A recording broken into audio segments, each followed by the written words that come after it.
All right, guys. So today we got to talk about a woke academic who is overtly discriminating based off race and gender. Okay. Now listen, here's the thing, man. I'm gonna tell you something.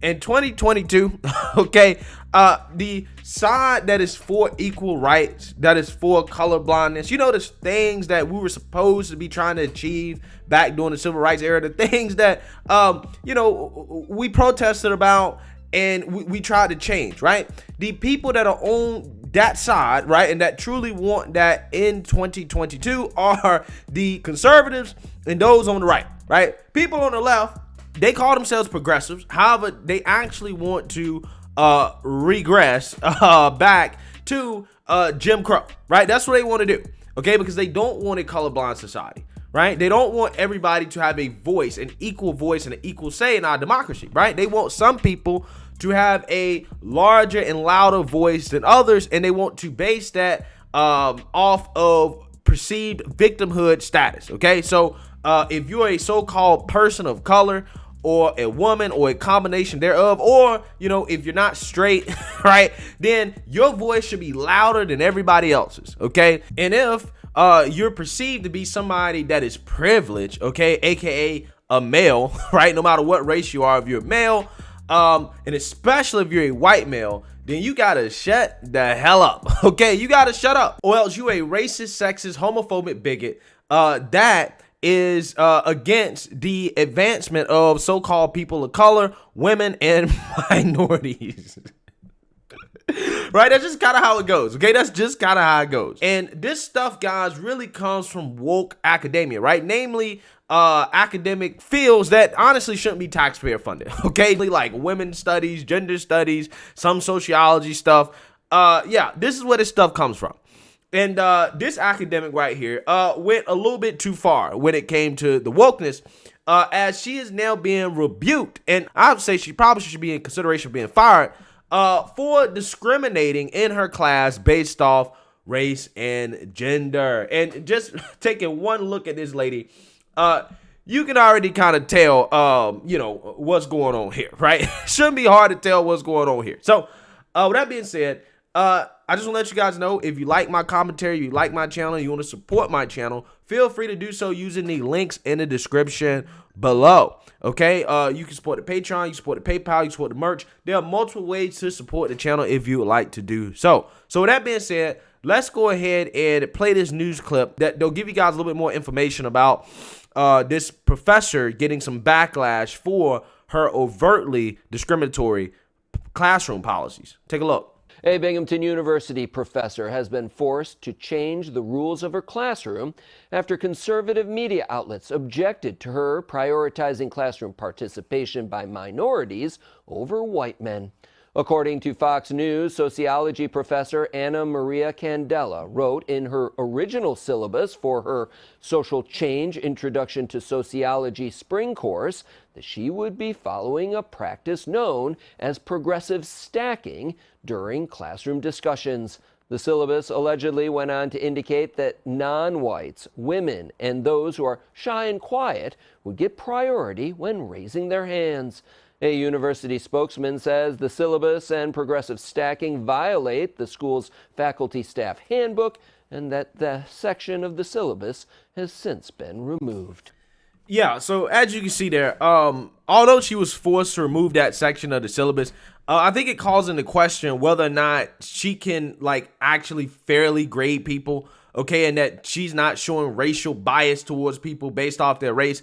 I highly doubt it, right? Especially in some of these woke fields like sociology, where a lot of the stuff, some of it is objective, right, and just fact-based, but a lot of it's just opinion, okay? And if she don't like your opinion, who knows? Maybe she may give you a bad grade or something like that. I'm just saying, right? I'm just saying. Or maybe if, you're a white male or whatever, maybe she's holding them to a higher standard than others. I think there's all types of things that can be called into question here because she even put this in the syllabus in the first place. I mean, in some of these classrooms, right, you have a participation requirement, right? You get graded based off your participation in class, okay? And if you're a white male and you are not allowed to participate in class because of progressive stacking, aka regressiveness back to Jim Crow, then how are you supposed to get a good participation grade, right? How are you supposed to grade that? Again, I'm not necessarily sure if this professor should still have her job after this, okay? I'm just saying, right? This is overt discrimination. Where are the race crusaders on this? See, I'm gonna tell you something, guys. I made this argument and I will continue to make this argument. The left, the race crusaders, they don't really care about racism. They're totally fine with racism and discrimination. They just want racism and discrimination towards other people, right? That's what they want. Because if you're truly against racism and discrimination, you would call out any form of racism and discrimination, regardless of which way it goes. Most of the time, though, the race crusaders, when they point out racism, it's not overt like this. It's something that happens in which there's, a question about what actually happened and whether race was involved. They just interpret it that way because the so-called minority or person of color ended up in an unfavorable position, right? But it's not necessarily overt. This is overt, okay? This is flat out overt, right? But again, the good thing is that the officials at this school and the students were not cool with this, which forced this professor to change this overtly discriminatory policy. So let's read here. SUNY Binghamton officials have rebuked a professor who said white students should clam up in class and let others lead academic discussions. Again, this is similar to what we hear in woke corporate America when they say that, oh, the white male, you should step back from the discussion. You should let, other people, women, you should let them speak up and you don't need to contribute your ideas, okay? A syllabus for Ana Maria Candela's sociology class alerted students that she would be calling on non-white coeds first.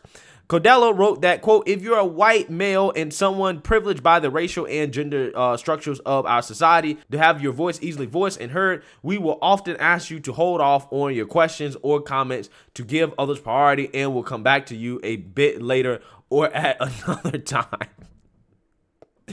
I just love how people just assume that because of a race or sex or whatever, you're just automatically privileged, right? As if there are no poor white people out there, right? There's no poor white males who are in situations that, aren't necessarily advantageous for economic and social mobility, right?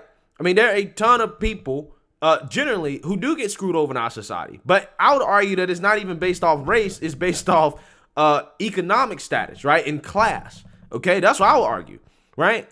But instead, there's this idea that just because you're white and you're male, then that means that you're automatically better off than others. When you see there are certain policies out there that basically are evidence to the contrary, especially in academia, right? When it comes to woke professors like this, okay, and also things like affirmative action, which basically, again, discriminate against Asians and white males, okay? Student Sean Harrigan shone a light on the pigment-specific pedology after he filed a Title non-discrimination complaint to the school. Harrington told the Post Monday that Binghamton's officials scrambled to revise the syllabus and later insisted that they oppose the practice. Quote, how am I supposed to get a full participation grade if I'm not called on because of the way I was born? Harrington, an economics major, said Monday. A school spokesperson said that they cleansed Candela's syllabus of the offending phrases. Quote, the faculty member has updated their syllabus, removing the section in question, and is now in compliance with the faculty staff handbook, the school stated.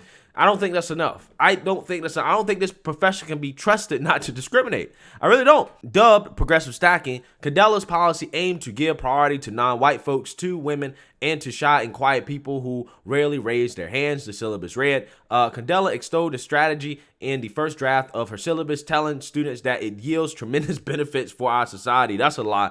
All it does is it creates more divisiveness, okay, and hate and vitriol. That's all it does, okay? That's what discrimination does, okay? Over time, the academic said, quote, those who feel most privileged to speak begin to take the initiative to hold space for others who feel less comfortable speaking first, while those who tend to be more silenced in our society grow more comfortable speaking. I don't necessarily know if I agree with that, right? Because it seems to me that the wokest among us seem to be the loudest, right? The people that claim to be the most oppressed seem to be the loudest, and it seems that their voices are getting heard more than others. Okay, that's why they're trying to force people, and there's this effort to make people use preferred pronouns, right?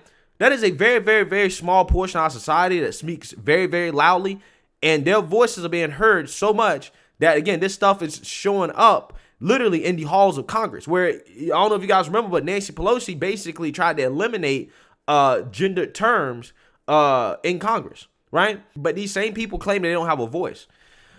Harrington said that Candela also routinely equates capitalism to slavery during lectures. Quote, "This is just the tip of the iceberg," he said. "The sociology department scares me." Harrington said a professor in another class on nonviolent, compassionate communication also offered through Binghamton's rhetoric department strongly encouraged him against choosing America as an example of a compassionate nation. Yeah, sure. America's not a compassionate nation. All right. The nation that gives probably the most aid out of all the nations in the world, not compassionate apparently.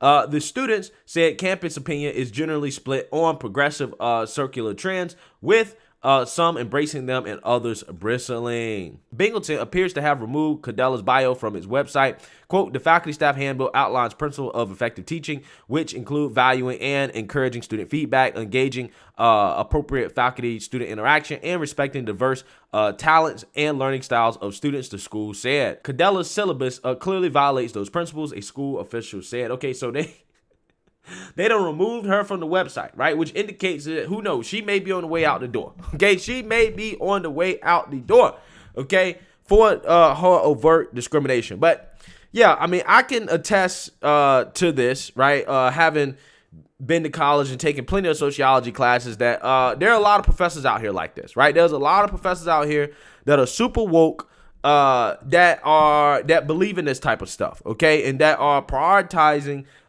certain individuals over others simply based off race or sex, okay, because they're trying to take their academic theories and apply it to the classroom as their way of absolving themselves of white guilt, right, which is basically what this professor has, in my opinion. So let me know what you guys think. Make sure you like, comment, and subscribe. Most importantly, share a Black conservative perspective. Peace.